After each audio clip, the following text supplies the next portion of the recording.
गोटे माओ प्रवण अंचल में शांति श्रृंखला सह मतदान चली कोरापुट जिला लंतापुट हनुमाल बुथ एकदा माओ प्रवण अंचल भाव परिचित थिला आउ एई अंचलर लोक माने माओ भयरे भोट देउ नथिले।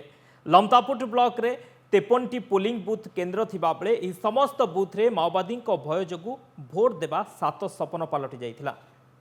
यूथ माने बहुत अवेयर अछंती एक्चुअली कारण से माने डे प्रतिदिन रे से माने ही बहुत जानू छथि कोन होउची बोली करिया से माने ग्रोथ को डेवलपमेंट को देखि पारुचंती गां रे तो से माने एटा भी जानि पारुचंती कि एबे विशेष करी हम गां रे गइबाक बेले हम गां रो यूथ माने बहुत जागरूकता बहुत खुशी लागला। या हमें तो बाहर रहउछु किंतु गां रे आसिकी भोट देबाटा 5 वर्ष को थरे आ विशेष करी विधानसभा लोकसभा रो निर्वाचन पई भोट देबा आ निजर लोक जो प्रकार के आम मानकर पई उन्नति पई जे काम करबे से मान को बाछिबा निजर मतामत देबा बहुत खुशीर विषय।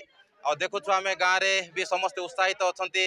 तो कोरापुट रो एते दूर आसी छी आज्ञा भोट देबा पई निहाती गोटे भलो कैंडिडेट को बाछवा पई आपण मन देखुछंती केते गहली छोटारू लोक आग्रह सहकारे एठारे आसी भोट देबा पई आसी। रायगड़ा निर्वाचन मंडलीर बीजेडी विधायिका प्रार्थी अनुसया माछी मतदान करिसेंती। रायगड़ा एमआई डिविजन कार्यालय परिसर 227 नंबर बूथ रे अनुसया माछी भोट देथिले। गणपर्वर ई महान पर्व रे जनसाधारण बहु संख्यारे भाग नेबाको अनुसया निवेदन करिबा सह विजय लाभ करिबा नै से दृढ़ आशावादी थिबा कहिसेंती।